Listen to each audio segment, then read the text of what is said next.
You know, it's interesting. I sat down last week to talk about Medusa, giving myself a 2 hour time limit and thinking there's no way I can talk meaningfully for 2 hours about Medusa without having done any immediate research first. And, yeah, that's probably what happened. Thank you for joining me. I am the Shaggy Dog Philosopher, and this is Shaggy Dog Philosophy, the podcast wherein I talk about nothing for 2 hours and hope that one of us can figure something out to do with it next time.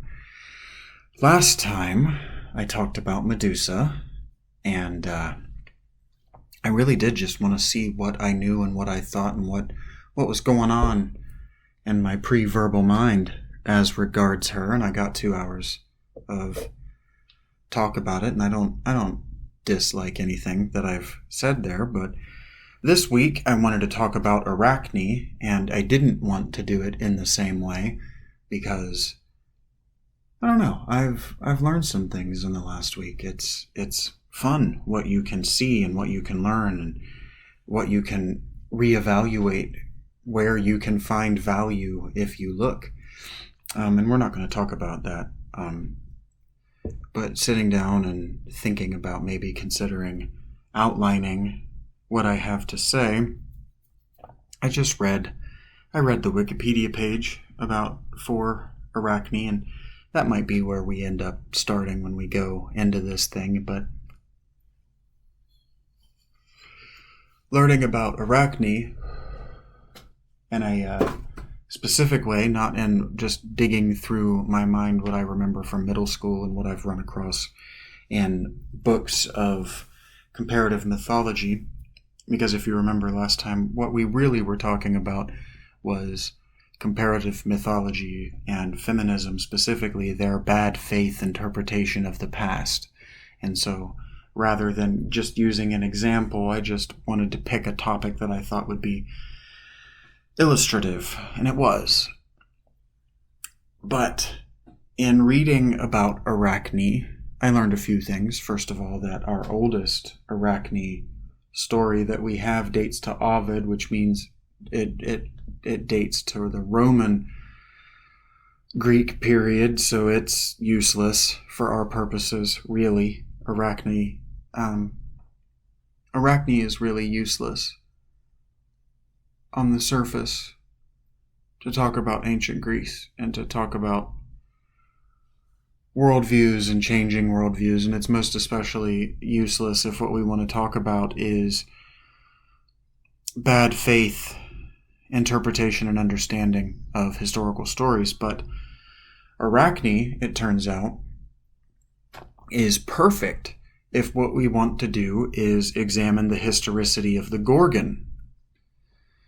So I said a few things about, I hypothesized a few things about our friend Medusa, which were not true, but, I'm always willing to give myself at least some credit, because very rarely in my life has anyone else been willing to give me any. So I would argue at least a half point if we're only giving out 1 point at a time for being right, or being nearly right, being right enough. And I started saying this the wrong way, but let's talk about a little bit about last episode. Knowing that I can be patient with this, I don't have anywhere to be. I don't have anywhere to go. It'd take me about 3 days to make another one, and then by then I'll have something to say about this one. And what we can do is we can try to flesh out a working worldview for each other 1 week at a time. And this is where I remind you to like, subscribe, share, all of that. Follow me on Twitter or X or whatever we're calling it, and where I tell you that if you give me money, I will use that money to get better equipment so I can make better videos. But I feel like everyone knows that, but I don't want to say my therapist told me this. My therapist has told me things that have indicated me to believe that if it's not said outright, the average person, not you specifically maybe, but the average person, maybe the not you person in your life won't notice. And that's fine. I've come to realize that if the majority of people do a thing, that makes that thing fine. And fine is an interesting word in the context of what I've been learning today. But let's talk about how Arachne, a character who is a woman who, spoiler alert, is turned into a spider because of Athena's emotions, is a good way to talk about the Gorgon. So, before we really do that, I guess this is where, you do the corrections from last week or whatever, but I don't know that I'm doing corrections. I hypothesized that Medusa was probably Mycenaean. And now, if I'm good at this, not next episode, Jesus, by the end of this episode, I will have circled around in a meaningful way and showed you what I mean about what I'm saying. So hopefully we don't forget that, and it doesn't become next week, and it doesn't become something I never get around to, or that I have to do live, because I should be able to carve out a couple hours of my life to live stream these, because I'm basically doing it live. I edit it and I add images and I whatever, but I could do this live. So I suggested that she was Mycenaean, and it's interesting because we appear to have, from what I was reading, we appear to have two layers of Gorgon stories, not Medusa stories. So we appear to have two layers we appear to have two ancient or prehistoric layers of Gorgon stories, and the layer of the Gorgon stories in which Medusa appears is the later layer in the 1300s BC, which is interesting because that would have her on the mainland of Greece actually being an active living Mycenaean priestess, not a dead or a remember the Mycenaean priestesses when she's in the 1300s. But it's very interesting because in the older layer, about 3000 BC, if memory serves correctly, and 3000 BC is a damn long time ago, but hear me out, she and her sisters were located on an island in the west of the Mediterranean, out in the Atlantic. And if you know your Plato, he puts Atlantis about 3,000 years ago, or 3,000 years BC, not 3,000 years ago. It would have been 3,000 years from his time. And that's how he puts it. And so that time, his time, wasn't exactly 0 BC, but it was approaching 0 BC, or 0 AD, whichever you like.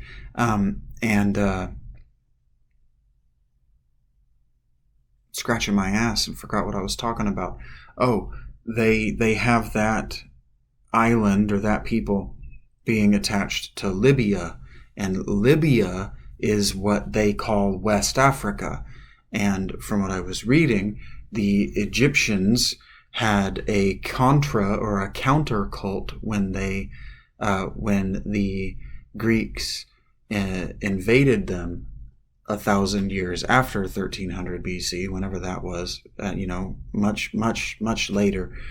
That was a counter Gorgon or counter Medusa cult.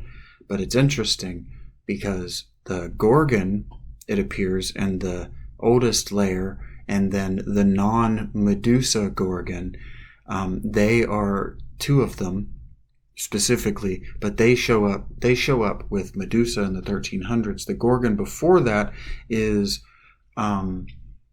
apparently more of a gargoyle than she is an actual thing. She's every sort of, what do we call them now? Crypto. She's every kind of cryptozoological monster. She has all of the different monstrous traits, tusks, claws, fangs, all of it. Just not all at once, just wherever she is, whatever, scary actual living monster is out in the wild. She has whatever those combination of features are on a big round face with big, big eyes. And the big glowing eyes, some of what I was reading on Wikipedia was old scholarship, and the old scholarship understands the big glowing eyes to be a metaphor for deity itself. And so they point out that like Athena has giant glowing eyes.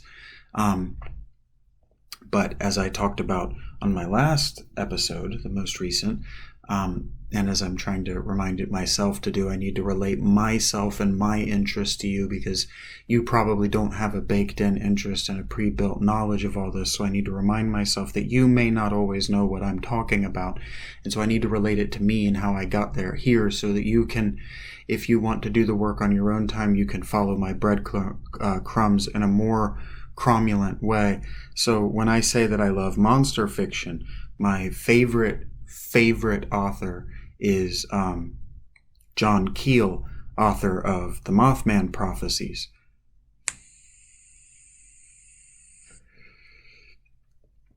And that book, The Mothman Prophecies, legitimately terrifies me. All of his work legitimately terrifies me. Now, terrify and horrify are different words. And in fact, dreadful and horrific are different words. And terrible and terrific are different words. And now I promised that I would be defining more of my words as I went along, but I'm not actually going to be using any of those words besides terrified. I say that now. So let's say I don't mean to use any of those words besides terrify. But let's start with some basic definition. The word terrify is a verb. And so I prefer, when I try to understand what verbs mean, I try to go to their noun form first. And the reason I like to do that is that noun forms tend to be two things. They tend to be simultaneously an object that you can touch or handle, or that materially exists, and they tend to be an abstraction, something like an ideal, something that doesn't actually exist. And now that's not always true. So what is terror? Well, terror is extreme fear, is the first word the dictionary gives me from Oxford Languages. The second informal version is a person, especially a child, who causes trouble or annoyance. Further, the period of the French Revolution between mid-1793 and July 1794, when the ruling Jacobin faction, dominated by Robespierre, ruthlessly executed anyone considered a threat to their regime. And then again, informal, a person is... Oh, wait, no, I'm sorry. The use of terror to intimidate people, especially for political reasons, i.e. terrorism. My favorite definition of mysticism is the cure, effectively, that's not the word he used, but the solution to the terror of history, and that is the things from history or that existed or continue to exist in human history, which tend to intimidate people, especially for religious or political reasons. So that's what terror is. And so what, again, I like to do is I like to take words and I like to see what they used to be like, how they used to be used. And the word terror used to be used in Latin to mean frighten, terrere, just to frighten. So little has changed. Therefore, terrify, the verb from the 1570s, from Latin terrificare, to frighten, to make afraid, terrificus, causing terror. See terrific, 1660s, frightening, from Latin terrificus, causing terror or fear, frightful. From terrere, fear, fill with fear, combining facere, to make. Yada yada. Terrible, causing terror, awe, or dread, frightful. From Latin terribilis, frightful. From terrere, fill with fear. From the Sanskrit root trasanti, to tremble, be afraid.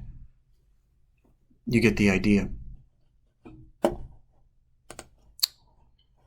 Why was I talking about terror? Right. I was talking about how Gorgons were basically the image of the Gorgon, or the idea of the Gorgon, was used symbolically like a gargoyle to ward off evil. Okay, well, I had to pee, and then I got something to eat, and now I've gone and forgot everything of how I was organizing this in my mind. Isn't that wonderful? I was prattling on about the Gorgon being maybe Mycenaean by the 1300s BC, because maybe the Mycenaeans adopted the cult from someplace else, namely West Africa. And it's interesting to me because I ended up not using very many of them in the video, because when I tried, it seemed like I was playing ironically into the idea of, well, what I want to say in a lot of ways.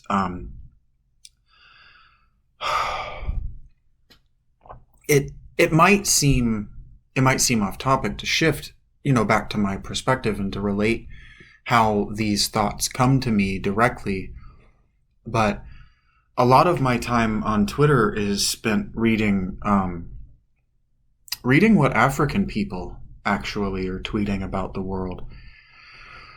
I don't know that I know why that is. That just is that's what my feed gives me, and so that's kind of what I pay attention to. And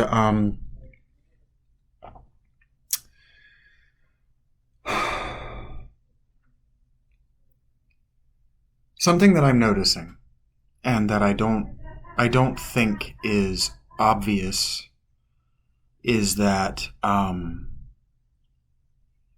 culture. I talked about how I think our narratologists and our comparative mythographers are letting us down by interpreting in bad faith our ancestors and what they believed and their stories. But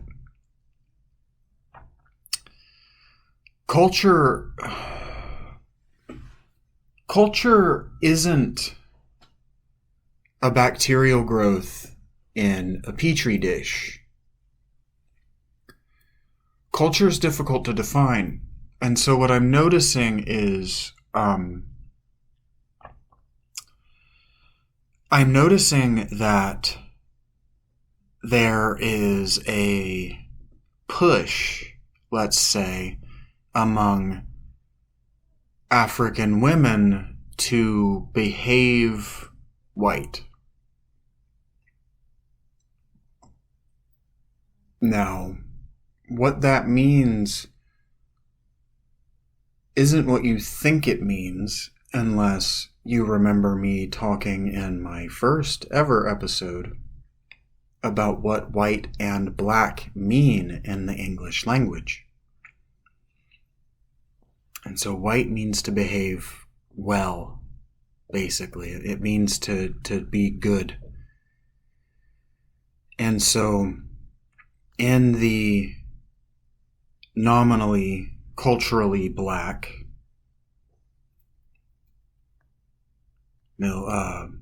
worldview, to be white is to be evil, because it was the white man that destroyed your economy, and it was the white man who made you change your civilization, and it was except that isn't true unless you live as the descendant of a slave or a refugee in a post-European country.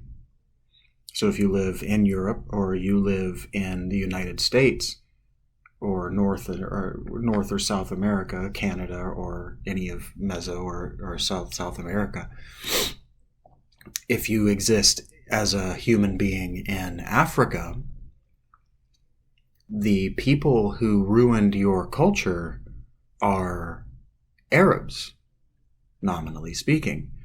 They're Muslim.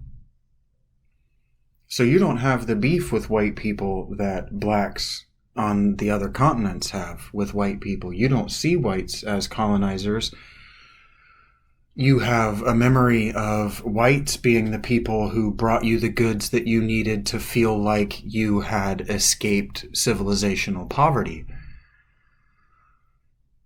Because you don't know that culture is an expression of civilization. And it's not, culture is definable. You can define it. You can relate it as art and the created artifice on every level of abstraction, from the pottery and the tools that we use to make the more complex showpieces to the books and the poetry and the music and the television. It's all human creation. That's your art. Or I'm sorry, that's your culture. It is your art, because art is a word that just means something that's been made, an artifact, artifice, something that's been made by a human. That's what art is. The difference in the natural world and something that's artistic is that the natural world was made without the intervention of a human intelligence, and an artifact, a piece of artifice, a piece of art was made with the intervention of a human intellect.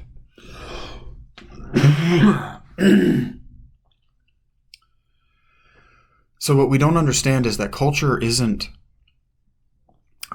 just your traditions. So the thing that I'm noticing in Africa is that they're arguing that culture is your traditions, and it's your self-expression, and your group, specifically it's your group self-expression. So in a lot of ways, they're mistaking culture for identity and for group identity.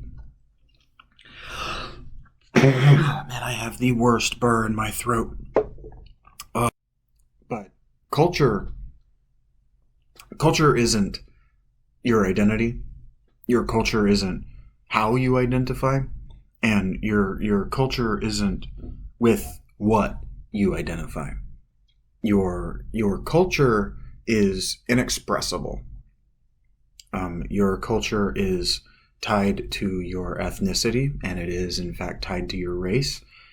Culture is such an enormous concept that any effort to simplify it so that a common, uneducated, unthinking, you might say unmindful person, or even a thoughtless, unthoughtful person, bringing the concept of culture down in a way that these kinds of people can understand it. Because whether you are listening to this, to me speak at 25 minutes or 24 minutes in, or whether you are not, is irrelevant, because we all have moments where we're not mindful, or we're not thoughtful, or we are in fact thoughtless, and that's fine. So this isn't a judgment. It's not a value judgment to say that to bring the idea, the concept of culture down to a level where every single living intelligence can understand it and work with it and grapple with it, makes the idea of of culture, consciousness as well. But I found myself, I'll explain. It makes it useless, makes it irrelevant to you. But I'll explain why I actually would really like to explain why I confused those two words, because what I was thinking about was an abstract three-dimensional plane with a plane on the bottom, just a flat, empty disk on the bottom, and then empty space, and then a flat disk on the top in like a cube, or it doesn't even need to be in a closed plane, but this three-dimensional plane with an enclosed top, and you're kind of seeing it at a 3-degree or at an angle where like a 45 or a 60-degree angle, whatever, kind of looking up from the bottom, so that what you see is a flat surface that appears to be a top, and a bottom surface which appears to be a bottom.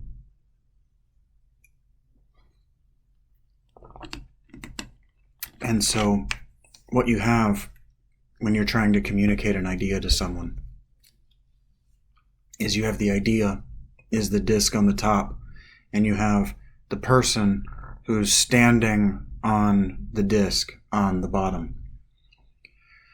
And so what you're trying to do when you are me and you're trying to bring an idea to someone, what you're trying to do is you're trying to put enough, let's say, weight on the other side of the disc that, like latex, like a latex with a weight on the inside of it, you can bring the idea, stretch it, elongate it down, almost like an udder,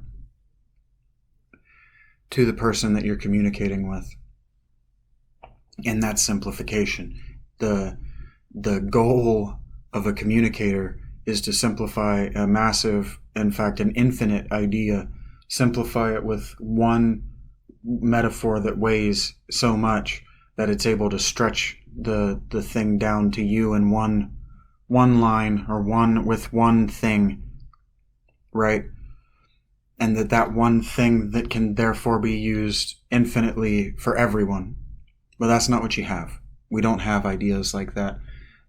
Ideas that humans believed were like that, are ideas like Jesus, like that you can make a universal church out of, or that you can make a claim to a universal church out of. And we all know that everything that's made a claim toward orthodoxy or Catholicism, that is, toward law, as it were, and toward universalism, has been wrong. Every time science reaches toward a universal, it gets smacked down so hard that the entire edifice of science is rocked all the way to its core. Think of Michio Kaku. That's who I think of. When I think of scientists who reach too far, I think of Michio Kaku. And now that's relevant to us, storytelling, taking concepts and making them simpler, right? So that they can reach the audience with enough weight, right? That if you were to open or tear that latex, is what I called it, you were to cut it, that rubber, that latex, you were to cut it and hold the thing on the inside, it wouldn't then be too heavy that it would then drive you below the plane. That's sort of the, meeting God before you're ready. It creates a hell. It kind of burns you out on the inside. So that's what I'm not trying to do, is present this to you in a way that's simple enough that you understand it, but which leaves you unprotected for the burnout when you grab it. And so we are talking about Arachne, and it was about half an hour in when I told the Medusa story. And I want to remind you that on an abstract level, what I am doing is talking about storytelling during this episode. During most. Usually, when I'm trying to relate my perspective, what I default to is relating the perspective of a storyteller. And it's interesting that I find myself doing that, because I watch I end up listening to a lot of interviews with athletes because I really like the NFL. And so when you're interested in the NFL, you get interested on some level in the athletes. And something that I notice about athletes is when they try to relate a personal story about why they are idiosyncratic in the way they are, they switch their pronoun from I to you. And now, my therapist explained to me that I react to rhetorical devices like this negatively because I'm intelligent, and I can almost, not even almost instantly, I can almost before they start doing it, correctly identify why they're doing it. And the reason why they say, for instance, well, I push through hard times because when you fight through a hard time to the other side, you're better for it. And part of the reason they do that is because they're quoting advice that was given to them without quoting it. They're making it personal, and they're relating how it worked for them to you.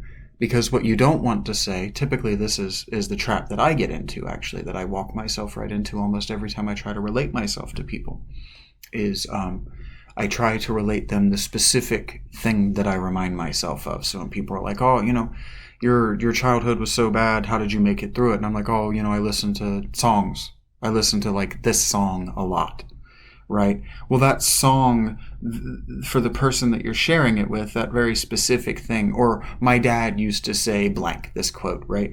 Well, the quote, and when you preface it with my dad used to tell me this, you're front-loading distance between your audience and the thing that you're showing them. If what you want is for them to take the advice because you think and believe in your heart that the reason they're asking you the question is because they want the answer so they can apply it to their own lives, because the more I learn about philosophy, the more it really is obvious that people do ask questions because they want to know how things are relevant to them. People don't ask questions for the knowledge in its own right. So when people say like, well, why did Rome fall? And you give them an answer that isn't relevant to their own lives, they're going to ask someone else, or they're not going to ask anything ever again. They're not going to be curious and interested. And so in a lot of ways, I do the opposite, where I know I leave a lot of threads, I leave a lot of breadcrumbs. Sometimes I even leave unfinished or barely eaten cookies. But a lot of that is because I'm not trying to give you answers. I'm trying to demonstrate what mindful and thoughtful thinking looks like. And I know you can't see me, but at least what it sounds like, right? Where let's not deconstruct the past, but let's tear apart the past. Let's tear it apart. Let's do an autopsy on the past, and let's collectively build a better future. I keep thinking that phrase, tearing apart the past to build a better future. And I didn't say it last episode, but I did put it in my title. And I really think that's what our ancestors did. And I know I'm so far off topic, and I'm probably not going to rewind this and circle back to what I was talking about before. But, that's what our ancestors did, is they had two responses to the past. And so I'm talking about Medusa and I'm talking about the Gorgons when I say this. And so I'll demonstrate it now that I remember what I was trying to build up to talking about before I needed to pee. There are two responses to the past. There might be three, but let's just broadly say there are two responses. The first is to either destroy or bury what you've found. Let's say,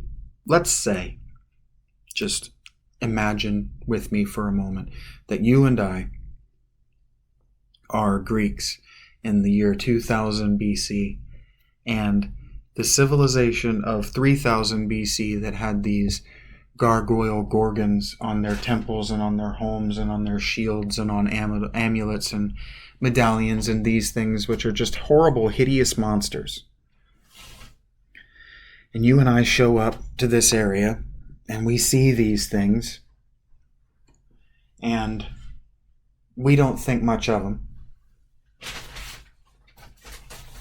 But then we have children, not together we don't have children, but collectively you and I have separate families. And then our children see these things, these artifacts from these people that came before, and now we understand that other people used to live here, because if it's good for us to live here, it was probably good for them to live here.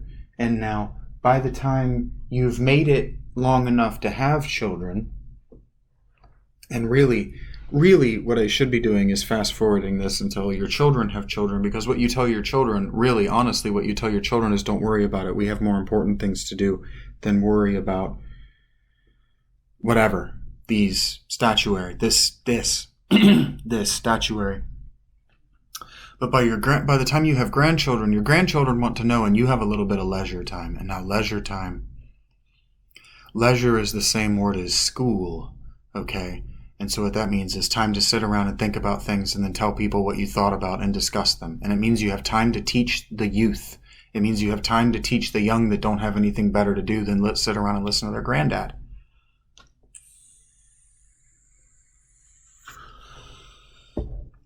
Which, frankly, sitting around and listening to my granddad talk about nothing was my very favorite childhood activity. And as a person who found and became a very accomplished Zen Buddhist in his teenage years between 13 and 17, I would call myself a bodhisattva, but that's the kind of thing that somebody else I feel like has to evaluate. I have realized in the last 2 weeks that Zen Buddhism is a religion. It's a binding for old men, for men who have great-grandchildren, really, realistically, for retirees, and I found it at 13. So it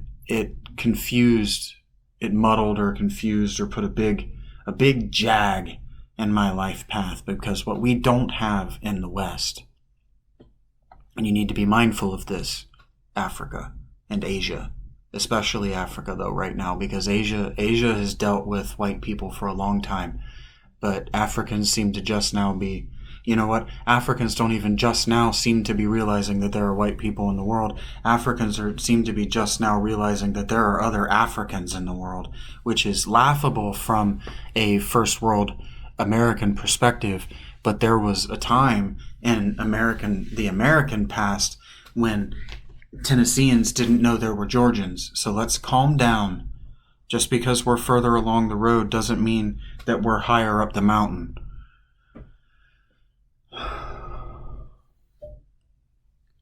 Even if it seems like in looking back at them, we're looking down.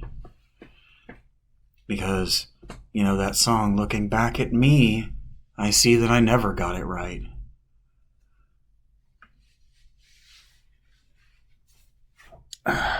So we've got these grandkids.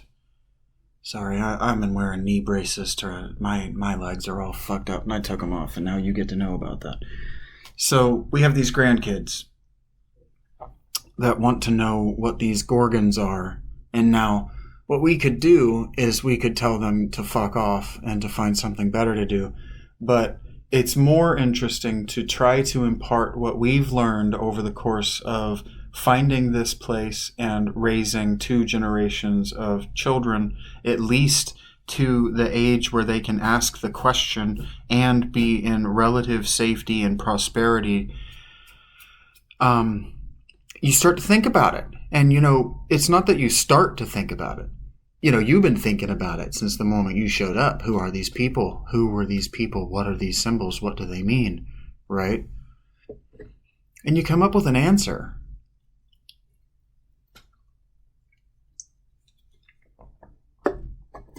And so the reason I think that they became evidently Mycenaean, especially Medusa, is something that I noticed, and then I started to say while I was creating AI images for Medusa. It was very difficult.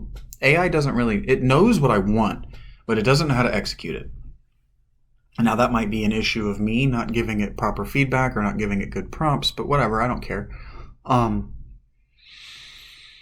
When I just asked it for Medusa doing this, Medusa in this situation, Medusa with this, it knew what to do, but she was white-skinned, and it didn't quite know how to do serpents, like snakes in her hair. It knew I wanted her hair to be big and poofy, but it didn't know what to do with it. But as soon as I typed in dark-skinned woman with snakes for hair, it knew exactly what I wanted, and it was giving me Medusa very easily. And then I was looking at images of Medusa and flipping through Wikipedia, and it seemed pretty obvious to me that the Medusas that they were depicting between 1300 and 700 BC were African. They just look like women with great big beautiful dreads, braids in their hair, if not dreads. And I was reading like hypotheses about how they were probably golden masks. They wore these golden masks that had snakes on them, and that the cutting her head off is a representation of stealing the masks. And that's very possible. That was also written in the 60s, so it's also entirely wrong.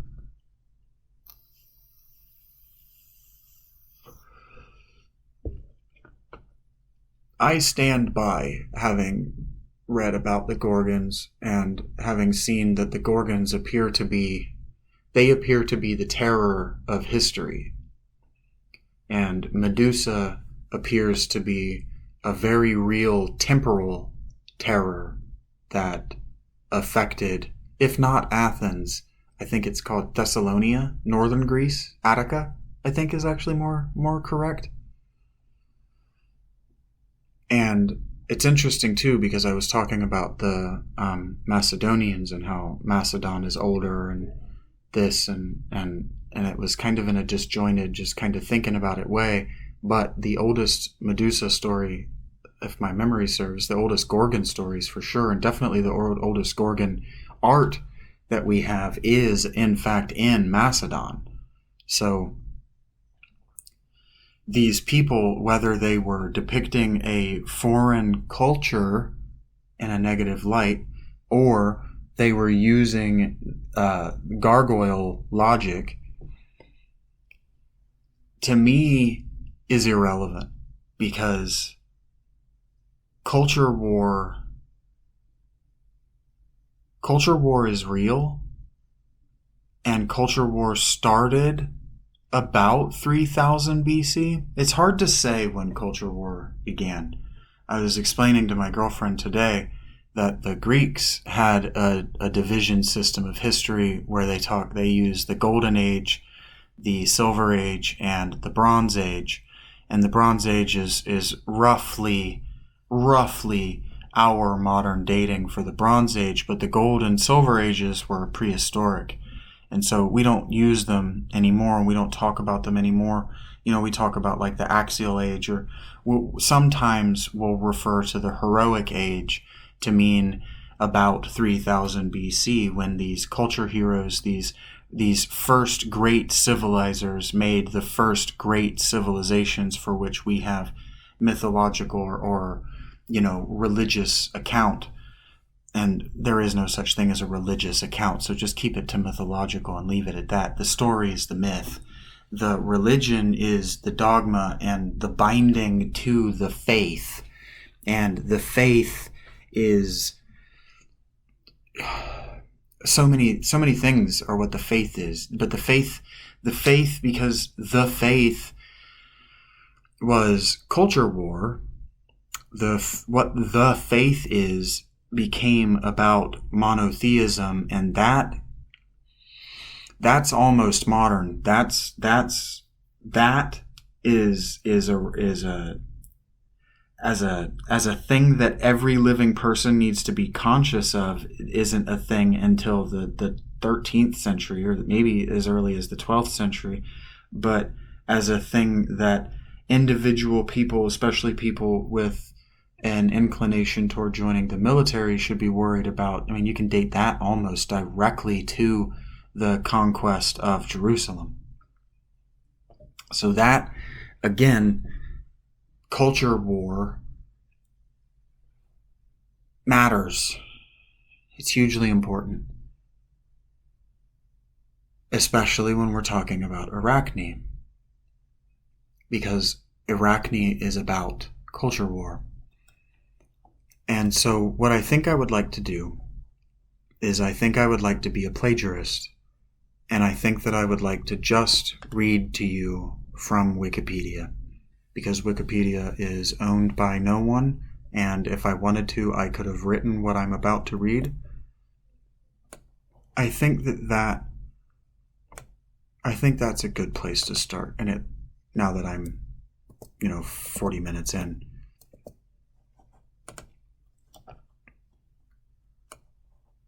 So, Arachne. From the ancient Greek, Romanized Arachne, literally means spider, is cognate, that means it's the same meaning with the Latin Irenaeus. Cognate actually doesn't mean same meaning, it means it has the same root word, I believe. Because I need to be better at doing this. Let's define it real quick. Cognate of a word, having the same linguistic derivation as another from the same original word or root. So yeah, I was basically right.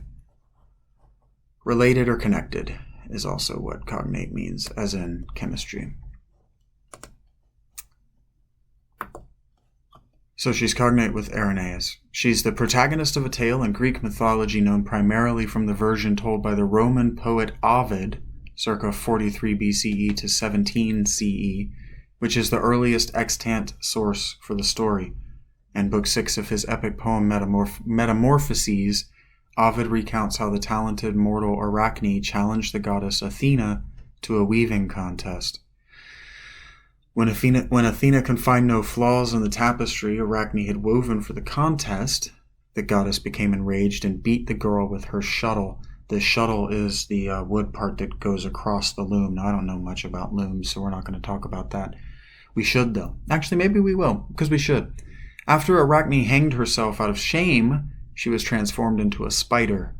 The myth both provides an etiology of spiders' web-spinning abilities and was a cautionary tale about hubris. An etiology is an origin myth. An etiology is just an origin myth, and an origin myth is a type of myth that explains the beginnings of a natural or social aspect of the world. Okay, so her biography is, according to the myth as recounted by Ovid, Arachne was a Lydian maiden who was the daughter of Idmon of Colophon.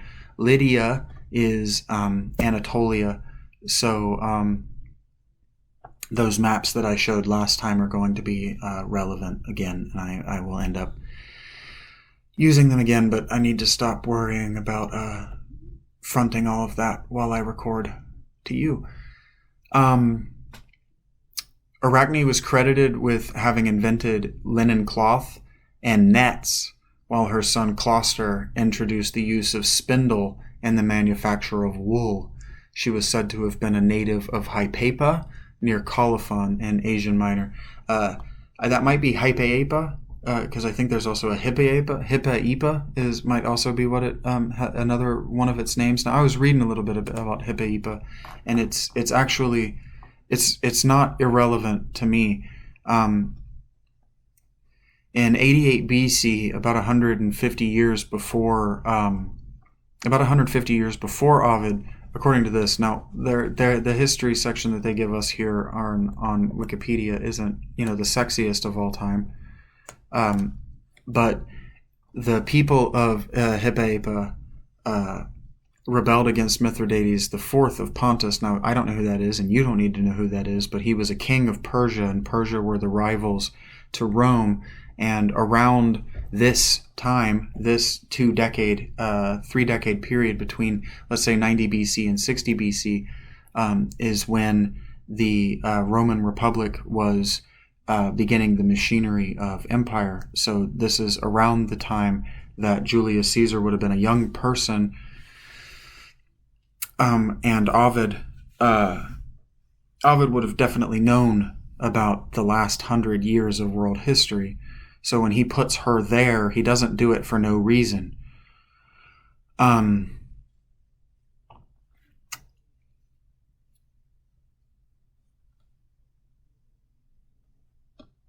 Ovid himself actually contrasts the great city with Sardis, which he called, he called little Hippaepa, comparing it with Sardis, being smaller than Sardis for whatever. I don't know why that's relevant. It's just a mention in the past is why they're putting it here. But what struck me was in this section, mythology and pre-Christian religion, where quote, the women of Hippaepa were reputed to have received from the mythological Aphrodite the gift of beauty in the form of form and dancing. That's confusing. But the gift of beauty of form and good dancing, and Ovis placed this where Arachne was born. But also the Persian goddess Anahita, identified with Artemis and therefore called Artemis and Naitis, or Persian Artemis, was worshipped at Hippaepa, which had been part of the Achaemenid Empire. However, under the Roman Empire, the priests of the temple bore Greek names, not Persian names. That's interesting to me, that the Persian version of Artemis is at Hippaepa, and he has this woman, Arachne, also in Hippaepa. Now, it's going to get confusing, and it's going to be too tangled a web I'm weaving. I'm using that metaphor intentionally. If I get into trying to break down who and what Artemis was, but effectively Artemis was the goddess of the hunt. And so one thing that I find really striking about just the setup of our story, because we haven't even gone into what Arachne was. Arachne was a woman who, we got into it, but we haven't got into the details, right? So she's a woman, she's a weaver. Her brother is he makes things with wool. She makes things with linen, right? And she's challenged by Athena, and because of what she made and the skill with which she made it, Athena beats her and then turns her into a spider. So I want to talk about Persia, because I believe it was the Achaemenids, but it couldn't have been the Achaemenids, because they date back to 600 BC. So I'm going to talk about deep history. So we're going to go back to about 2500 BC, which means that we're talking about that about 3000 to 4000 BC, that era that the very earliest Gorgon stories showed up. And when you're there, you're talking about a Persian people who have left us a very specific code in their art. And I'm going to get into it a little bit about how you can see it in the Arachne story from Ovid as well, even though Ovid's version, being the oldest that we have, is very problematic. The problem with discarding it as a recent invention, as of recent to his life, is that other people contemporary with his century, so like Pliny the Elder, they talk about, Pliny might have been after Jesus, but it doesn't matter. They talk about the details, or they talk about the Arachne story like the audience already knows it so well that they don't need to talk about it at all in bringing it up, that they're bringing it up out of whatever literary or personal interest they have, probably that they just broke up with a girlfriend or something. But part of what's going on in the Gilgamesh story, so Persia is actually, the Achaemenid Empire is actually everything but Mesopotamia, and looking at this map that I'm looking at. But that might not be right. Let me actually look at this map. It's not everything but Mesopotamia. It's Mesopotamia's runs right in the middle of it. So anyway, what I'm trying to say is that the Gilgamesh stories date to about 2500 BC, the old ones, the really old ones. And so that means that the songs were older. So we're talking about 3,000 to 4,000 BC. And I am staring at this map and completely distracted by the fact that there is a place over here in the east, south of Bactria, west of India, called Arachosia.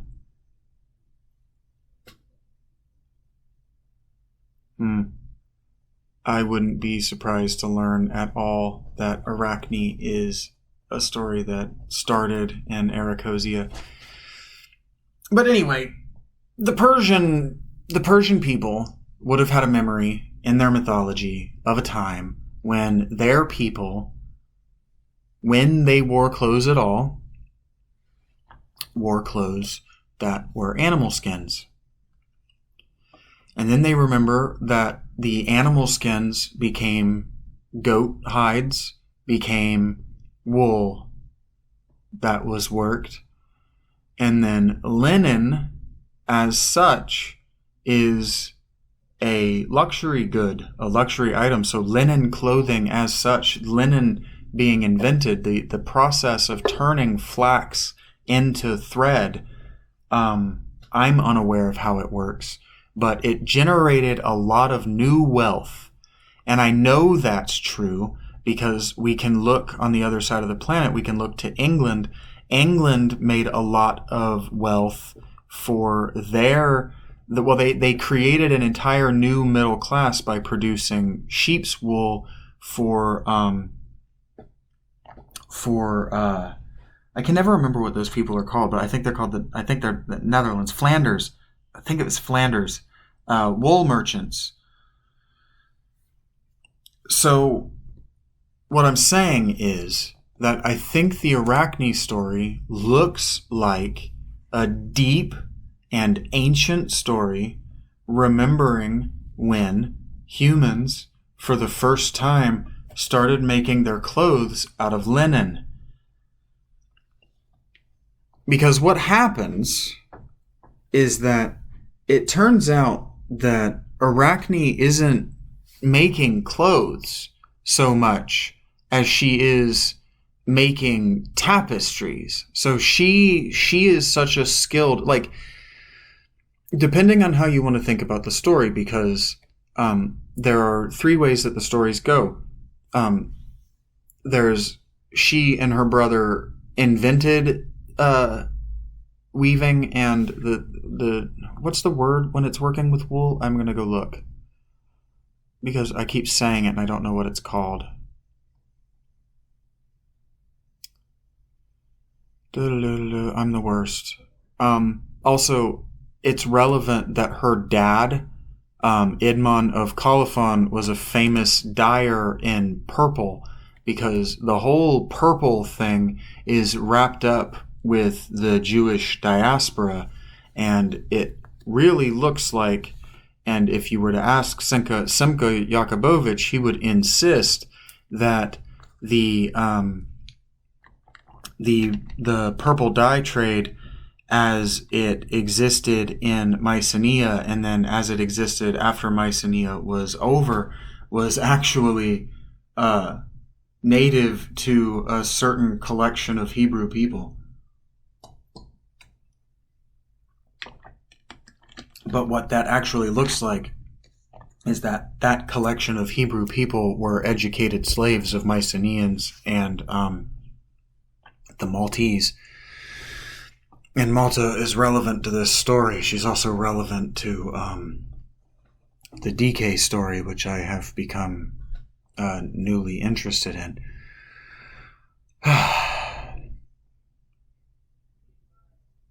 Oh, okay.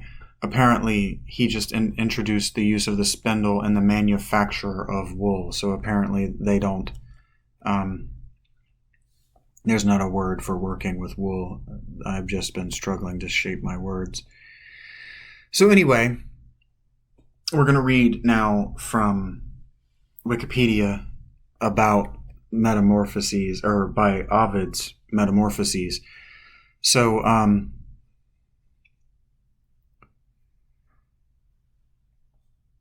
yeah, that's interesting. Arachne is a shepherd's daughter. That's just interesting. She's a shepherd's daughter. Shepherding is a trade skill. It's a life skill that would have been very normal for middle class and upper middle class or lower upper class people.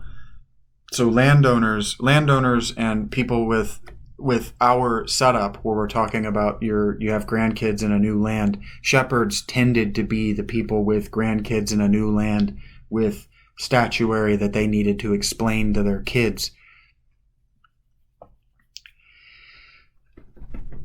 And so anyway, Arachne gets so good at weaving that she boasts that she's greater even than Athena at weaving.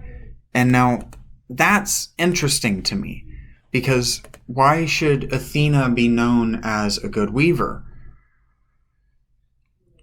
Because we think of Athena for her associations with wisdom and warfare, but right here on her Wikipedia, she's actually associated with wisdom, warfare, and handicraft.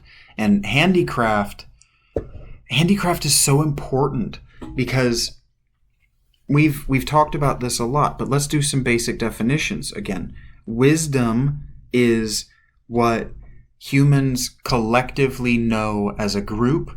Warfare is what human collectives do when they get into groups. And handicraft is what you do alone for the betterment of the group. And so I was watching Time Team. It's a British, I think it's a BBC show. It's Channel 4, actually, I think. But I think it's a British show. Well, it's obviously in the British Isles, but I don't know if it's properly British or properly English or what. That I don't know. I really don't care to know either. But what they do is they do the whole Eddie Izzard makes fun of it thing where they do archaeology. It's an archaeology reality show is what it is. They got 3 days, go to the site, dig up what they can dig up, and bury it back situation. And now, regardless of how I feel about the bury it back, because it always makes me just gape at the screen that they're really gonna just bury it back. But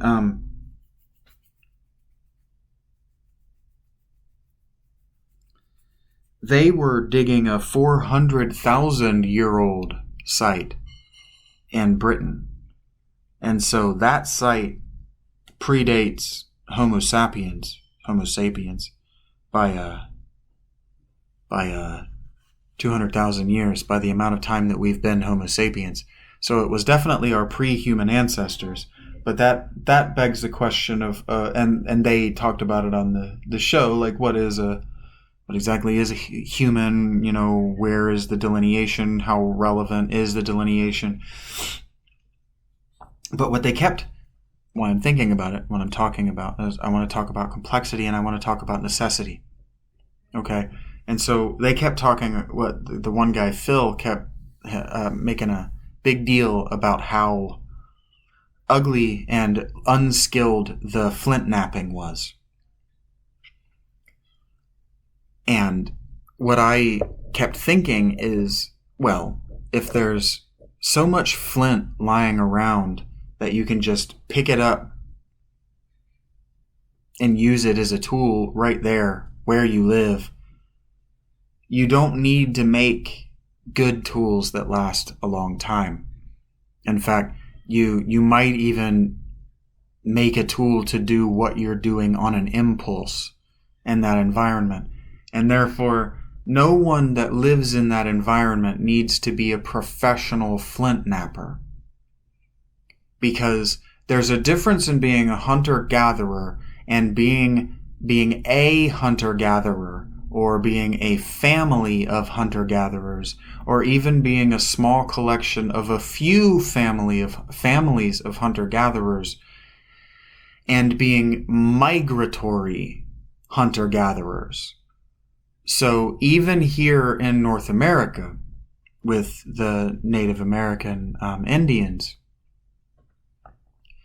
there were the Plains people who migrated with the buffalo and deer and other large game with their teepees, etc. And then there were the people who lived off the land as hunters and gatherers, but who also supplemented their diet with, husbanded or farmed vegetables and domesticated animals, who had permanent, or at least semi-permanent, home structures. So there's no reason to think that human peoples of the past were any different. And what you find in both of those situations is that in order to have homes, and what I mean by that is, in our imaginary situation where you and I and our immediate families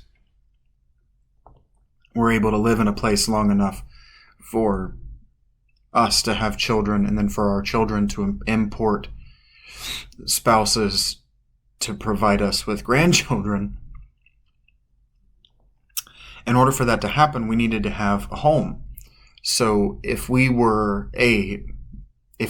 had a migratory lifestyle, which we don't, but if in our example we had a migratory lifestyle, first of all, it's easier to explain away to your children and your grandchildren who made those monuments. You say something to the effect of, giants, or, ancient peoples who lived just like we do, but made whatever mistake.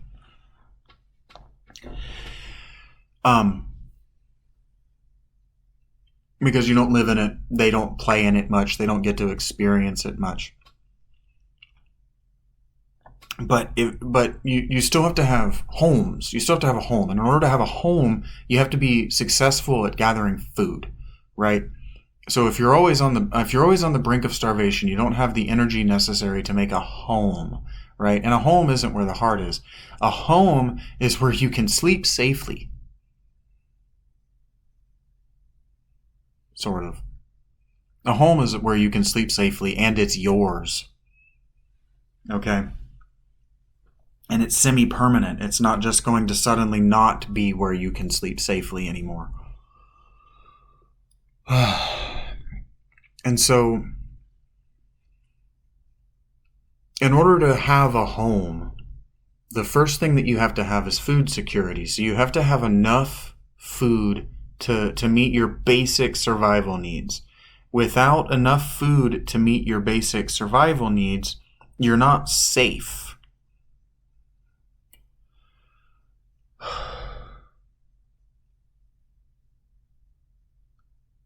So you don't need professionals yet. Everyone can just, because you have enough food at let's say the third generation being born level, you don't have to go looking for food. Or rather, you do have to go looking for food, right? You still have to look for your food, you still have to hunt, you still have to gather, you still have to this, you still have to that. But once you have that figured out and locked down, you know where the herds are going to be, you know where the herbs are going to be, then you can start thinking about, well, not all of us need to go on every hunt, because first of all, we have a greater population now than when it was just you and me, but also we have more skill because we taught our kids and our kids taught their kids, because we're still at their kids or kids stage, and they're teaching their kids, we're teaching their kids how to hunt the food that's in our area skillfully. That means that you have to have surplus, and then once you have surplus, you can start to answer the mysteries of the universe a little bit. And that's, frankly, Africa and just poor people that hear my voice, that's why there's the illusion of scarcity in every industry, every economy all over the world, is because if you actually knew how abundant everything is, you wouldn't pay for anything. And that's what I'm talking about.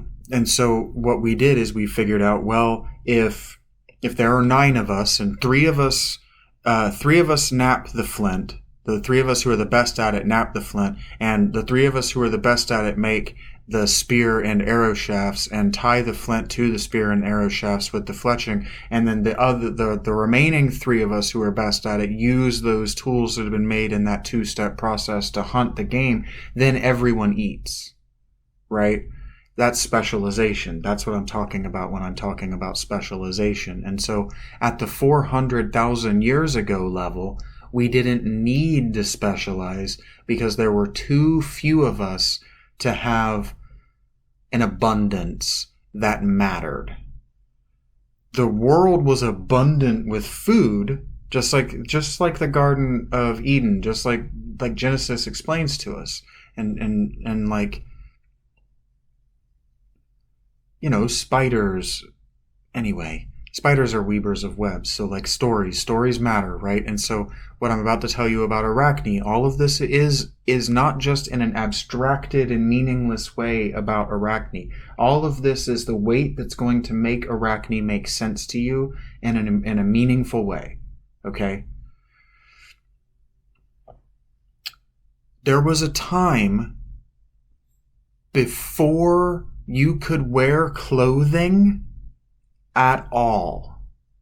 So the garden makes this big deal about, we put fig leaves on, because when that was written, you had choices about what to wear.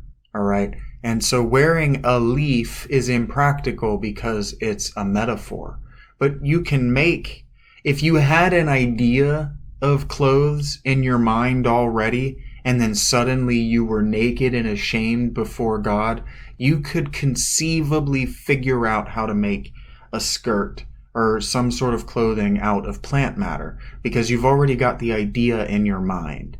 And so when I don't need to justify Genesis, but Genesis is a meaningful representation of the beginning, because and a meaningful metaphor. That whole book is a meaningful metaphor about the beginning of the road toward bondage, toward God, right? Toward religion. It really is meaningful, and it really is good. So I don't need to justify it. But what I am going to do is I am probably going to make a series of videos exactly in the vein of Jordan Peterson breaking down the biblical stories in exactly the same way that he did, because he did such a bad job.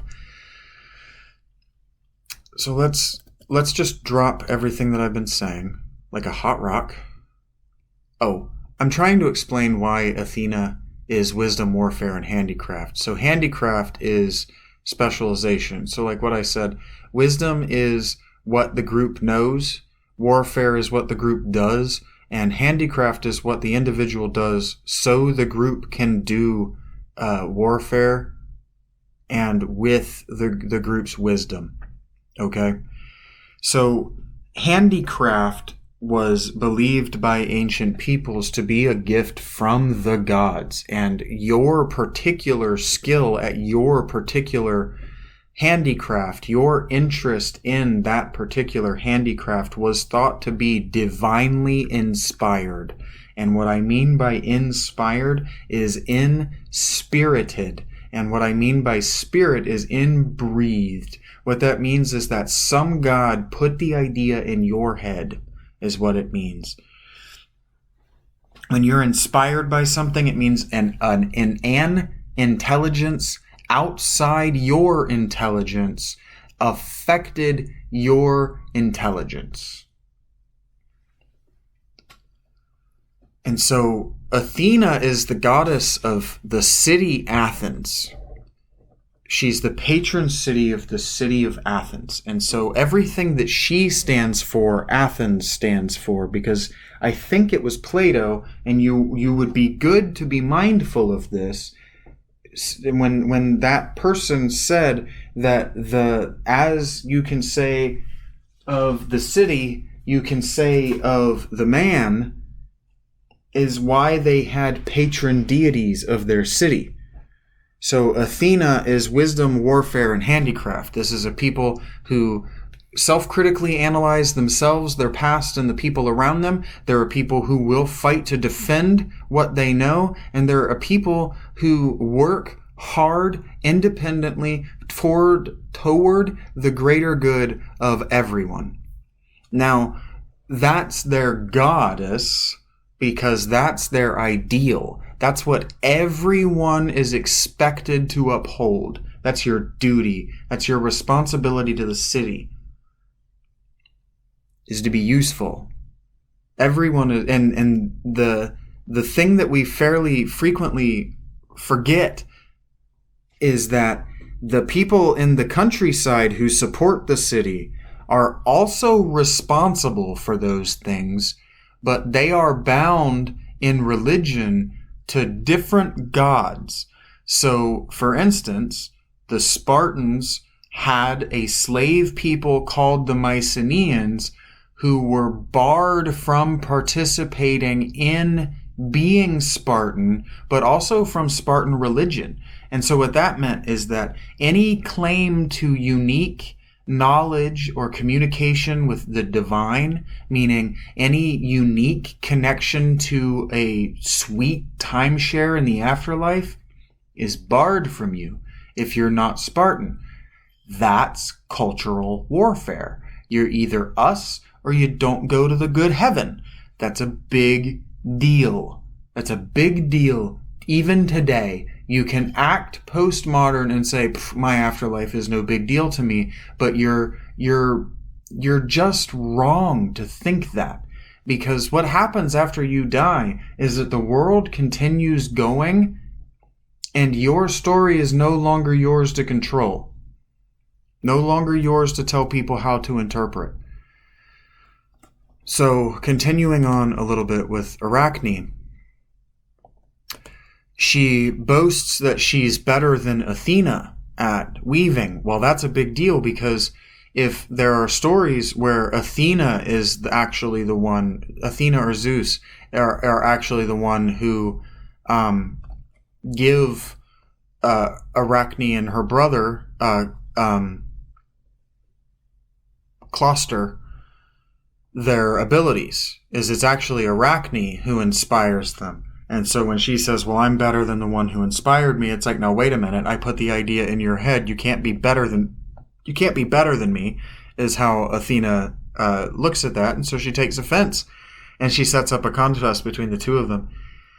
Presenting herself as an old lady, Athena approaches the boasting girl and warns her that it's unwise to compare herself to any of the gods, least of all her patron deity. But except the thing is, if she actually is from this other place, and that's why Ovid would put her in that other place, and being from that other place, because if you're from Athens, you would never boast that you're better than Athena. And the story would be, if it's composed in Athens to show how great Athena is, you don't want her cursing someone from Athens. You don't want the cultural, or you don't even want one person in your city with a genetic memory of Athens or of Athena being shit to you. So she's got to be from somewhere away, right? It doesn't really matter where, except where you put her has other clues as to what you're trying to say about the story, in the story. And now I front-loaded this by saying that Ovid being our earliest source for a complete poem or a complete telling of the story is largely useless, because Ovid was a rebel.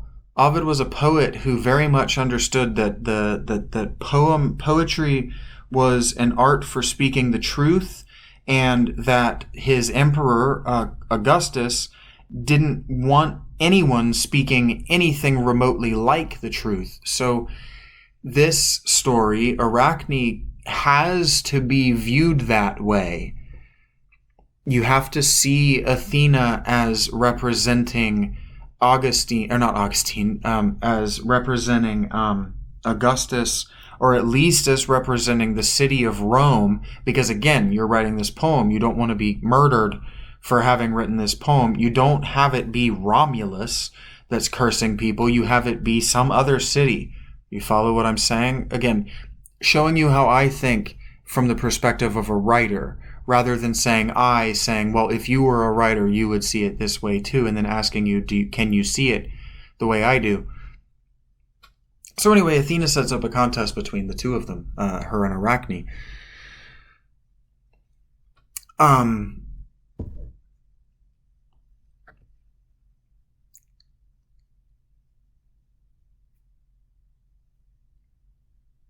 But again, she's talking to this old woman. This old woman is saying, it's really not a good idea for you to challenge the gods, for you to boast. And then Arachne says, well, if she really wants to make me stop, she can appear in person and do it herself. So immediately Athena removes her disguise and appears in shimmering glory, clad in a sparkling white chiton. And now this is what I've been wanting to get to, is this sparkling white chiton appearing specifically in the story, the detail of the sparkling white chiton. He doesn't have that detail for no reason. So something that you fail to realize if you're thinking about old-timey stories as stories is that these stories have a very, very, very, very specific, and I couldn't think of the word that I want. Not taxing. Taxing is the word, but a very specific limitation on word count. So you don't have irrelevant details in narrative poetry. You can't, because of the economy of words that you have, right? You can't go on and on and on and on and on forever. Who likes a 5-minute song, right? Someone who liked the song before he knew it was 5 minutes long is typically the answer to that question. So her showing up in this chiton. Well, what the hell is a chiton? I had to ask, what the hell is a chiton? I know what kitten is. Chiton? But what's a chiton? Yeah, I know. So a chiton is a form of tunic that fastens at the shoulder, worn by men and women of ancient Greece and Rome. Now, the interesting thing about this to me is that there are two forms of it. There's the Doric and the later Ionic chiton. According to Herodotus, the popular legend is that Athenian women began to wear the chiton as opposed to the peplos after several women stabbed a messenger to death with the bronze pins characteristic of the peplos.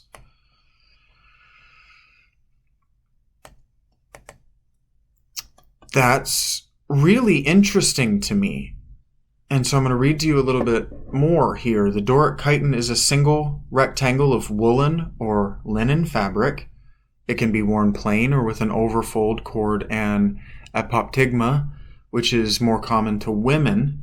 It can be draped and fastened at the shoulder by pins, Greek peronai, Latin fibulae, or sewing, or by buttons.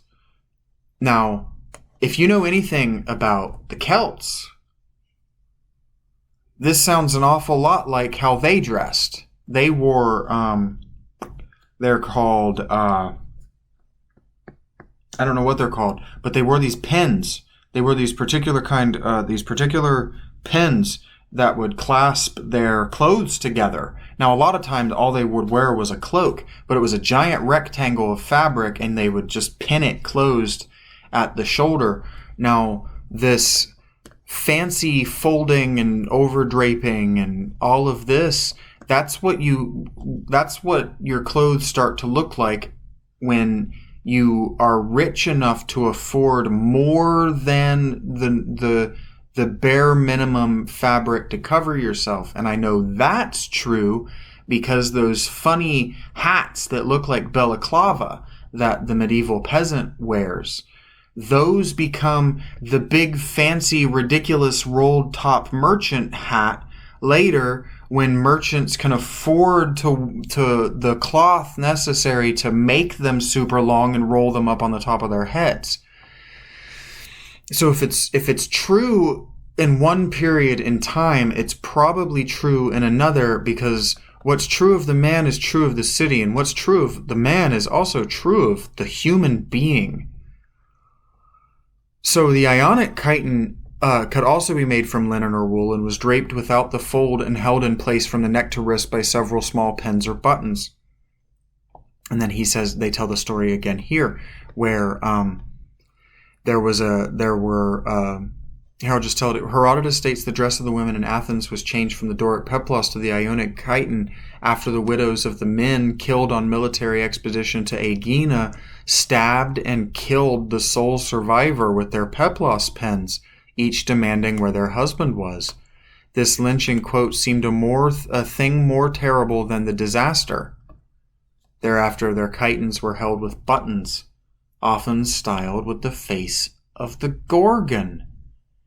That doesn't mean nothing to me. I don't know what it does mean yet, but it absolutely doesn't mean nothing. Man, it really bugs me that I don't know exactly what it means, and that I also don't have enough time to really try to puzzle it out, because it's really not at all what I'm talking about.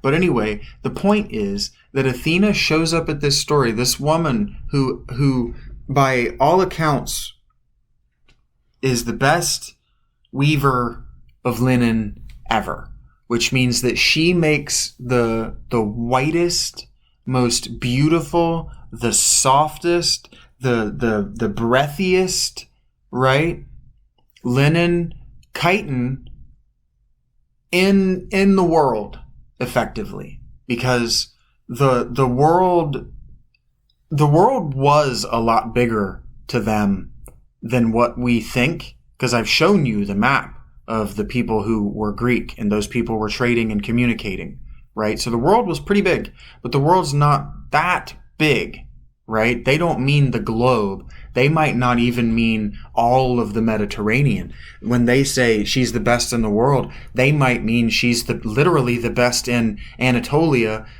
And that might be because they're the only people in the world producing it. So like, you're the best football player in the world, even if you're only on one of 32 teams, because there are only 32 teams in the whole world, right? Even if it is an exclusive club where you won't allow other people in the world to join because they're not good enough, that is irrelevant. So anyway, she shows up in this chiton. The two begin weaving straight away. Athena's weaving represented by 4 separate contests between mortals and the gods, in which the gods punished mortals for setting themselves as equals to the gods. Arachne's weaving depicted ways that the gods, particularly Zeus, had misled and abused mortals, tricking and seducing many women. The prose on Wikipedia, man, it could use some work. When Athena saw that Arachne had not only insulted the gods, but done so with a work far more beautiful than Athena's own, she's enraged. She rips Arachne's work to shreds and hits her on the head 3 times with her shuttle. Shaken and embarrassed, Arachne takes her own life by hanging. And that one. Seeing that, Athena felt pity for the girl and transforms her into a spider, which would go on to create webs for all time, as would her descendants. Athena did so by sprinkling her with the juice of Hecate's herb, which is irrelevant. We should talk about that. The spider... It's not irrelevant to me that the spider is the fox of Africa. And it's not irrelevant to me that I was always taught this story that it was actually Aphrodite who gets upset with Arachne. And the reason she gets upset with Arachne is because she can make beautiful and fancier clothing, is actually how I was always taught that story growing up. And that's how I would have taught it to you if I didn't think that maybe I should refresh myself and try this from a different angle from last time. How am I doing on time? Not great. Because Aphrodite is almost explicitly from Africa. Her name means effectively out of the sea foam, but Africa means the sea foam. So, I don't know how you can confuse that.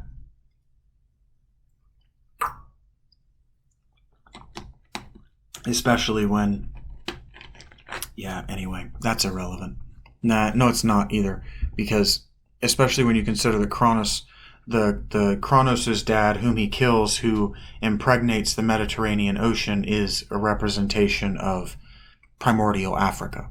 They knew where our species came from. They knew where our stories came from. They knew where their antiquity came from. Greece's antiquity did not come from Anatolia and Mesopotamia and further east and Iran and Afghanistan. Or Iraq and Afghanistan. It absolutely did not.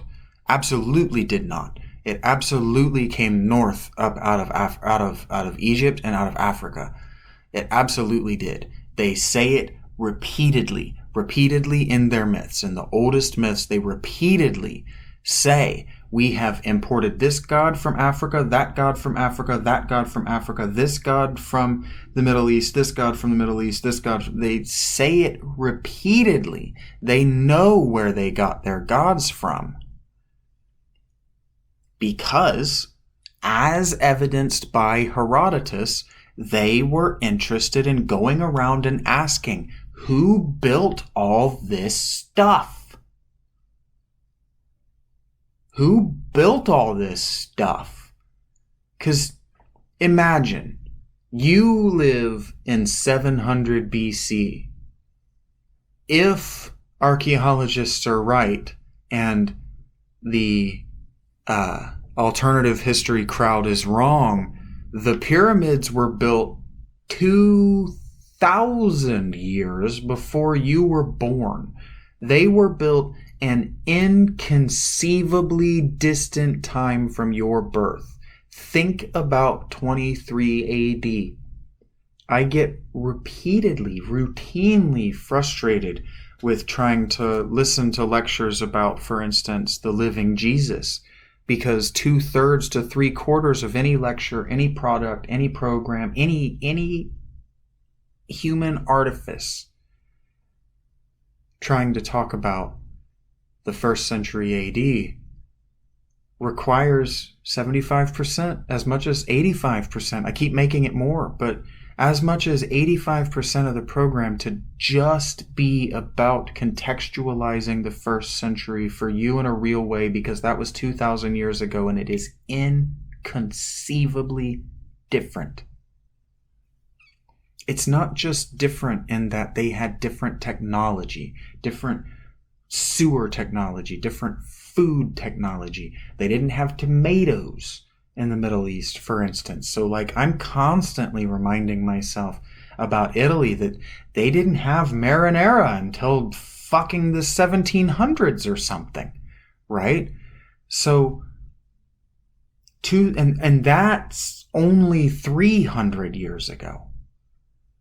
2,000 years ago. It's not just technology. It's not just the material world in which they lived. The cognitive spaces that they occupied were vastly different. Just think about it. Before Jesus, no one had invented empathy yet. Think about that. Think about it. Charity existed, but the charities that was a god. It's an ideal thing to do. If you have enough to give freely, give freely. But what did I say in my first episode? I said what people want the most out of their lives is to have so much abundance that they can give freely. But that's a prehistoric ancient idea. That's called charity. That's a god. That's not an industry, and it's not an infrastructure. It's not something that you do. You don't give charity. You give to charity. You give for charity. You give in place of the goddess of providing well-being to the underprivileged, because she isn't real, but your surplus is.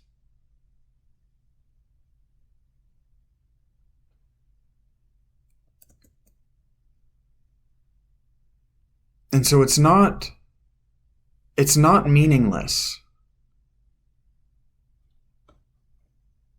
that Arachne and the Gorgon myth are wrapped up in one another. Even if the Arachne myth only has 2,100 years of antiquity and the Gorgon myth has minimum 5,100 years of antiquity, doesn't matter. Because what Ovid knew is what his people knew, and it's that women, for whatever reason, were no longer allowed to carry anything that could be perceived as a weapon on their person.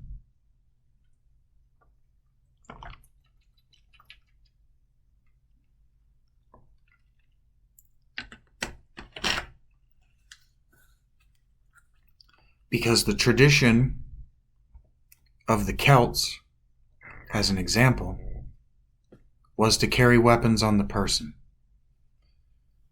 And now that's interesting when you remember that Athena is a woman and she's the goddess of warfare. But here she shows up. She shows up for this duel that ends badly. Everybody knows how it ends. And so trying to tell the story in order and break it down for you in order as it happens is useless to you, because everybody who was thinking about it and breaking it down and trying to use it to build the future in a better way in the past already knew the ending. They'd already heard it a million times. They'd heard it so many times they didn't even need to tell the whole story. And you know that in poems because they won't name characters. They'll use a literary epithet, an allusion to the character. But that is something that I know the Celts did. And I don't care if scholarship wants to argue with me that that's not true and we can't prove it. Because that's what the Druids were for. And so getting the story right, telling the story properly, is cultural warfare. And it has to be true that everyone that came up against the Celts got good at it, because the Celts are the only ones who didn't survive.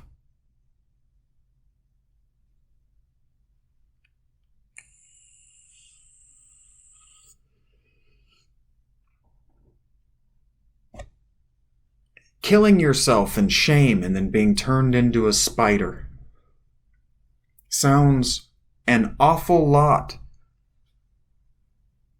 like putting snakes in your hair and giving your head to a man.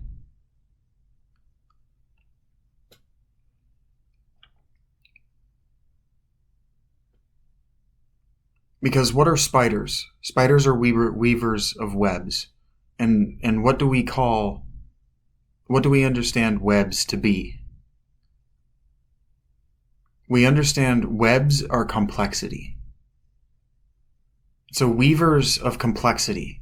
Well, weavers connect things that don't seem possible. If you've never looked at a handcrafted tapestry. Now, for me, modern made things, these 300, thread sheet counts, machine made produce is, to me, relating my personal perspective to you, not as impressive, because given the machinery and just an introductory fucking video on how to do it, I could make all of this stuff, because machine made stuff is really easy.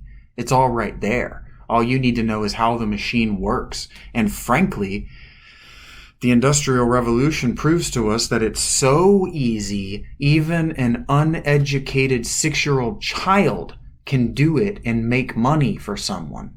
Okay? This is how easy this is how easy machines make art. So easy an illiterate child can do it. And in a lot of ways, that's why I chose to use AI last time, and why I'm continuing to use AI, because AI is an art form, it's a visual artifice that's so easy, even a child can do it. And if you know anything about child psychology and child developmental psychology, you know that what you're dealing with when you're dealing with an AI is about a 6 to 8 year old child that's just doing its best to get an attaboy. Okay, so let's talk about the stories that Arachne wove. Because what Ovid is trying to tell us is that she is unimportant. Again, she's an FSR character, right? Her details are leading us to the theme. So let's talk about her details. She becomes a spider because she's a weaver of webs, but she's allowed to live in perpetuity as a spider because she's forever weaving webs. And so if you're familiar on the zeitgeist level with Charlotte's Web, that's what Charlotte's Web is. A spider doing, impossible things to communicate an impossible idea for something that can't communicate. In this case, don't kill this pig. This pig's pretty cool. To a farmer, right? The pig can't communicate to the farmer, and the farmer couldn't understand the communication if it tried. And the point was that this idiosyncratic farmer tried. And what you're supposed to learn from Charlotte's Web is to try to listen to what's being communicated to you by the natural world. And so let's hear what the natural world, this spider, has to tell us. Athena wove a tapestry with themes of hubris being punished by the gods, as a warning to Arachne against what she was doing. Because in the poem, Athena keeps cheating. See, Arachne is hard at work. And what I was trying to say is if you've never touched a handmade tapestry, if you've never watched someone making art with weaving, do it. Do it now. Turn me off. Maybe don't even turn me back on, and just go watch someone weave.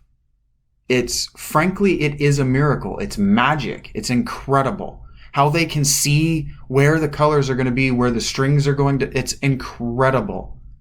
And so in the story, as Ovid tells it, I've read this poem independently of this. Athena cheats. She's looking over her shoulder at what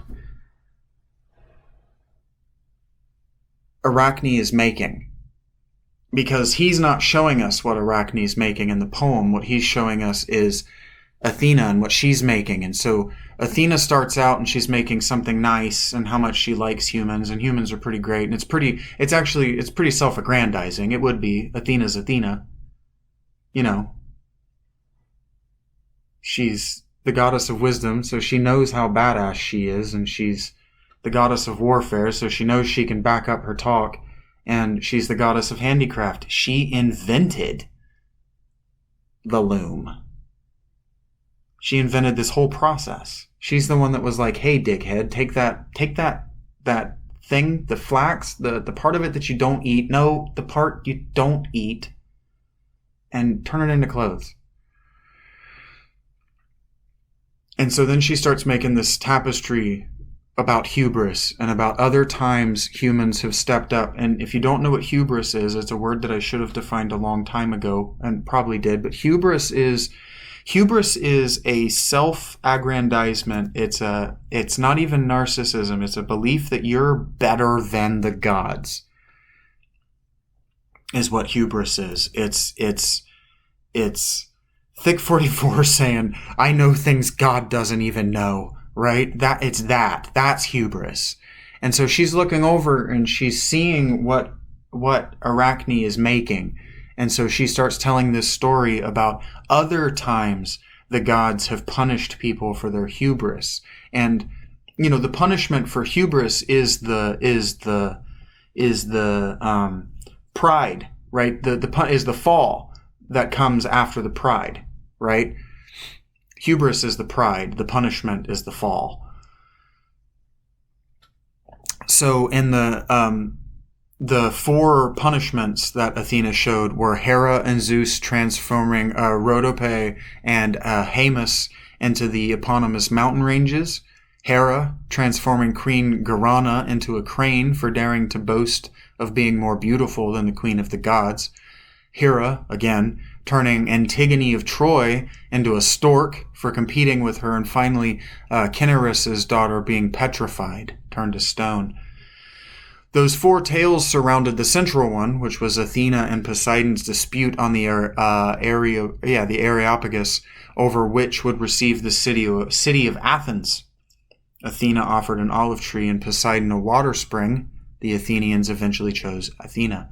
Finally, the goddess surrounded the outer edges with olive wreaths. Now, no longer quoting from Wikipedia, that the offering of the olive tree versus the saltwater spring is very interesting, because a saltwater spring, I'm going to get this wrong. I know I'm going to get this wrong, but a saltwater spring is an Enki in the Mesopotamian tradition, and Enki is the salt water that circles the world, so bounds the map. And so if Poseidon is offering them a saltwater spring, what he's doing is he's offering them boundaries. And in the Gilgamesh myth, one of the oldest, I can't remember her name. Oh no, Inanna. I had Asherah. And Asherah is also not irrelevant. Asherah is also a tree, and Asherah is the wife of El, the foundation god of the Jewish pantheon. But anyway, Inanna plants a tree in Uruk, and that's what forms the city. So Athena planting a tree and the people choosing to have a tree. And a tree, what does a tree do? A tree reaches into the earth to grab its own nutrients, right? To grab and feed upon the land. But it also grows tall and reaches out branches that reach toward infinity and feed off of infinity. So rather than having bounded borders of salt water that you can't even drink, she's an olive tree, which you can make oil out of. You can eat the olives. Infinity. She offers them infinity, and he offered them affinity. And what would you take? You would take infinity too, right? And then she bounded the edge of her tapestry in olive wreaths, and that the olive wreath is the symbol of peace, right?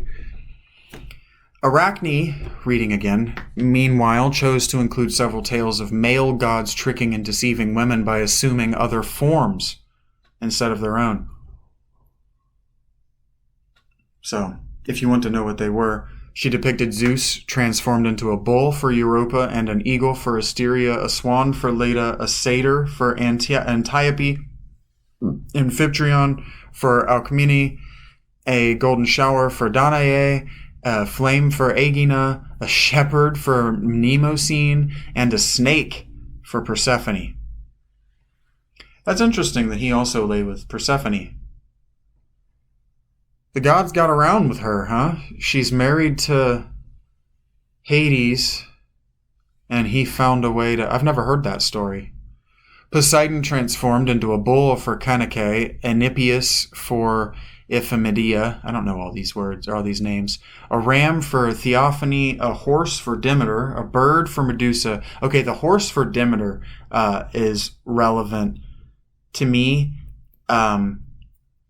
To the Celts. That's a Celtic thing. A bird for Medusa. Why? In what story? Ah, man. See, when I stand up here and I pretend like I know this all well enough to talk about it, I feel like I'm letting you down by lying to you. And then when I try to involve you on my own, I'm really trying to figure this out. When I involve you, I keep finding new pieces of a puzzle that I know was nowhere close to finished, but I feel again like, okay, when I was in incarceration, when I was in my mental health vacation, let's say, I tried to put together a puzzle, a 1,000-piece puzzle, and I had to walk away from it and give up at one point because the complexity, I could no longer see anything in the images. The complexity of looking at it, of how the pieces could possibly fit together, became so overwhelming that my brain stopped working. And so when I read this, that Poseidon transformed into a bird for Medusa, I'm like, what? And also, why a bird? And why was Poseidon interested in Medusa? And a dolphin for Melantho. Apollo transformed into a shepherd for Issa, and further as a countryman, a hawk, and a lion, and 3 more obscure occasions. Dionysus as delusive grapes, that's in quotes, so that means wine for Erigone, and finally Cronus as a horse for Philyra. The outer edge of the tapestry had flowers interwoven with entangled ivy. That's also a Celtic allusion. Lombards did their weaving with entangled ivy around the borders. So this Ovid is not stupid. Ovid was not stupid. Ovid knew what he was doing. And I'm running out of time. And I've gotten nearly none of what I wanted to do, but I feel good. I feel even better about this one than I did last one, because this one's truly a shaggy dog story. Like, this is nuts.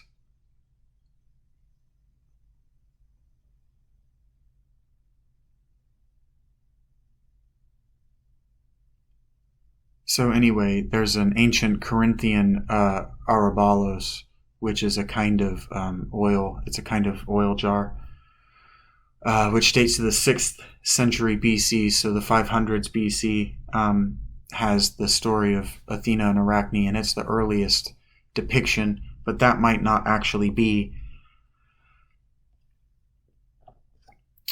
And then the Arachne Wikipedia page just kind of ends on a wet fart there. Like, I suppose, again, and just back to being annoyed that we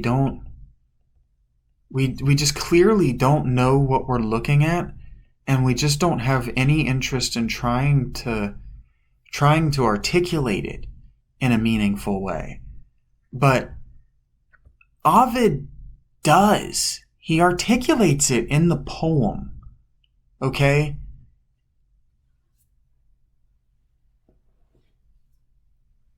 Arachne isn't bested. Arachne is in trouble. The reason that Arachne is ashamed and kills herself, and the reason that Athena makes her a spider and redeems her is complex. And it's not, I mean, he says it in the thing. He says it in the poem, but it's not, it feels like just saying it is kind of ruining the story in a way.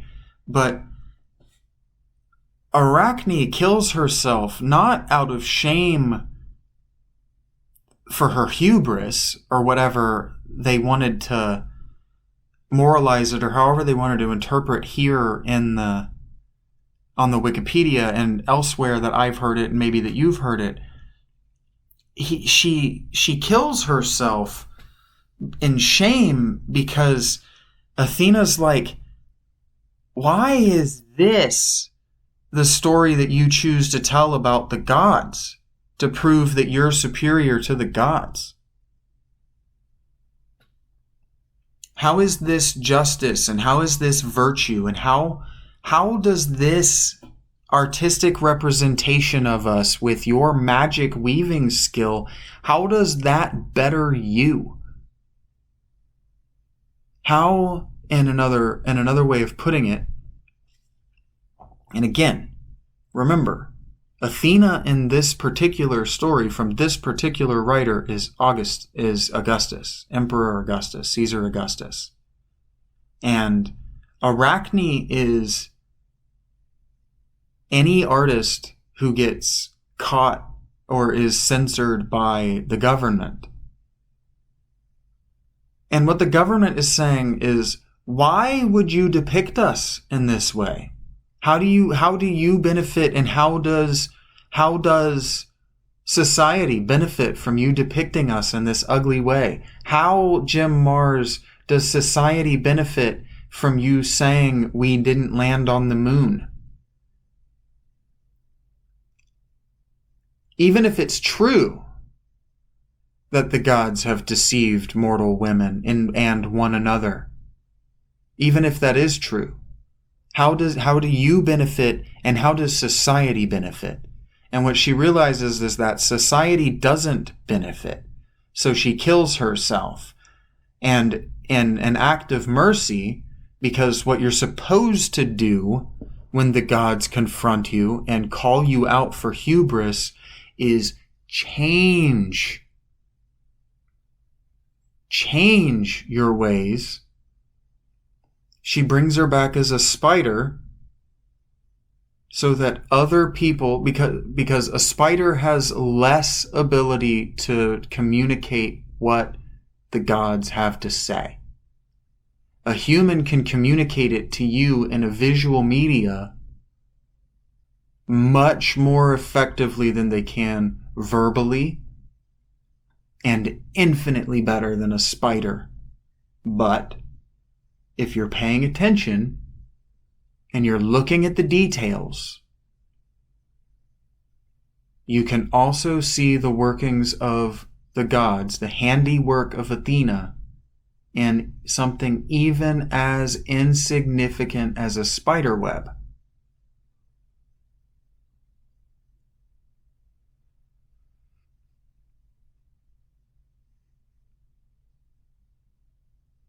And what that means is that even the most basic weaver, the most basic maker of the most basic clothing, even the person who has to make their own clothing in their own home,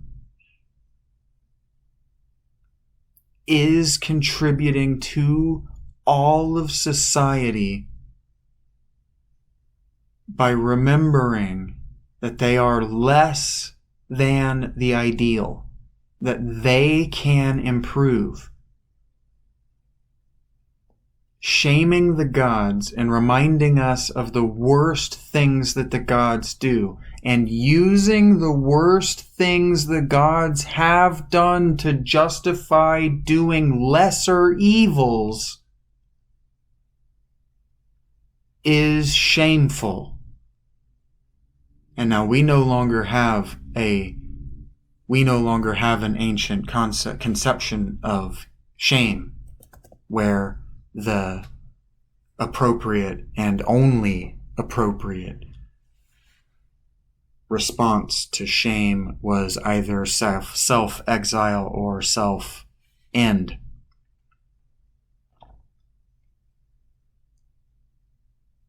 And for good reasons. I'm not going to sit up here and tell you that I think it's anything but abhorrent to encourage one another to commit suicide, but I'm going to tell you that people do it. And it's not okay, but that's irrelevant. What's relevant is that we live in a world now where if you make mistakes and you take the appropriate amount of time to learn from them and change your habits, not just your outward appearance or the outward appearance of your habits, there is true redemption. And you're allowed to continue telling your story. In fact, you're allowed to continue being an artist, and you're allowed to continue affecting how people think. But when you don't, because, again, Arachne is warned by Athena throughout, stop telling this story. Stop telling these stories. Stop. I'm going to cheat. Stop. And when she doesn't, she beats her. And she kills herself in shame for having been beaten like a dog in front of everyone in the village by a god. But what does Job teach us? Because, we We can examine these stories outside of their C2, outside of their situation. We exist in a post-Job universe where we know that when God takes everything, the only thing left to do is praise, because when God gives us the opportunity to question him, what's his answer? Well, where were you when I set the foundation of the world? Right? What were you doing when I gave your ancestors? What were you doing before I taught you how to spin wool and how to weave linen? What were you? You were nobody. You were nothing. Without me, the gods remind us over and over and over and over, not just in our stories, but in our lives, in my life, constantly, that we are individually nothing. We are utterly nothing as individuals. It's only when we come together as loving groups that we're something. And what history tells us is the only way we've been able to love one another as a group is when we're at war with another group that loves itself. And identifying through opposition and warfare, it doesn't work. It's never worked, not long term. And if what we think we have and what we want to claim we have is solved all of the problems forever, I even wrote it down. Here, I'll fucking read it to you. The mistake we made was when Christianity said that the end was nigh, and then we responded to that as moderns by saying the end is a lie. The end is always nigh.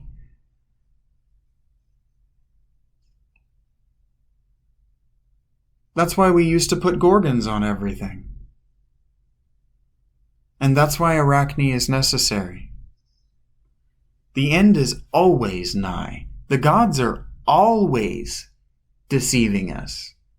But for me to stand up in front of you and say that the deception of any one god or of any collection of gods or the deception of gods or the deception of these religions, or for me to stand up here and tell you that it's all bad, or to list their sins without the corrective behavior that you need to do, is hubris.